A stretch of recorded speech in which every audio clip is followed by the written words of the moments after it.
You Broke the Glass, Only You Satisfy. Devotional Series, Episode 11.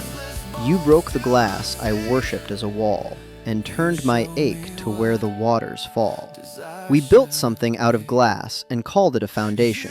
Not intentionally, not with full awareness of what we were doing, but looking back across everything this song has walked us through: the hollow, the shimmer, the lantern, the roses, the windowpane, the desperate swearing that this must be love for me. What we were doing, underneath all of it, was taking something fragile and transparent and insufficient and asking it to hold us up, leaning our full weight against it, trusting it to be the wall that kept us standing. Glass. We could see through it if we tried. That was always true. The transparency was always there. The knowledge, however buried, that what we were pressing ourselves against was not solid. That the thing we were worshiping in place of God was fragile in ways we did not want to examine too closely. And so we did not examine it. We leaned harder. We dressed it in roses. We swore it was love. We pressed our faces to it and begged it to remain, because we needed something to hold us up. And God, the real wall, the only foundation that does not crack under the weight of what we bring, felt further away than the glass in front of us. And so we worshipped what was close, what was visible, what promised, however falsely, to bear the weight, until God broke it. Not cruelly, not as punishment, as the only act of love available to a God who watches his children lean their full weight against something that will shatter, and knows what the shattering will cost them if he does not intervene. He is not passive in this. He has never been passive in this. We see it written across the whole story of his pursuit of us, in the way he followed Israel through every generation of turning away, breaking every idol they erected in his place, not to destroy them, but to remove what was destroying them. We see it in the gift of his Spirit dwelling within us, actively, persistently transforming us from the inside, not waiting for us to find our own way to wholeness, but working in us, through us, beyond what we could accomplish on our own. God is the active agent in all of this, thankfully. He does not leave us alone with the glass. He would not, because he loves us too completely to watch us worship something that will not hold. And so he breaks it, the false support, the fragile foundation, the thing we worshipped in his place. And in the breaking, he does something extraordinary. He does not simply remove the glass and leave us with nothing. He turns us, and turned my ache to where the waters fall. This is not the removal of the ache. That distinction matters deeply. The longing does not disappear when God breaks the false things we built our weight against. The need does not evaporate. The hollow does not instantly fill. What changes is the direction. God takes the ache, all of it, the full accumulated weight of every unmet longing and misdirected reaching, and turns it, like a hand on the shoulder, gentle but definitive, redirecting our gaze from the shattered glass at our feet to the place where the waters fall, to the source, to the only thing in the universe that was always sufficient to meet what we were carrying.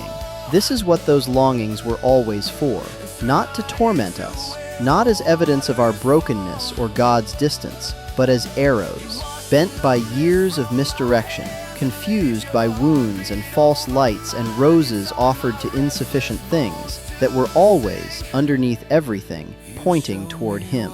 God built us to need, mostly to need him, and every ache, every hollow, every shimmer chased and lantern followed into the dark.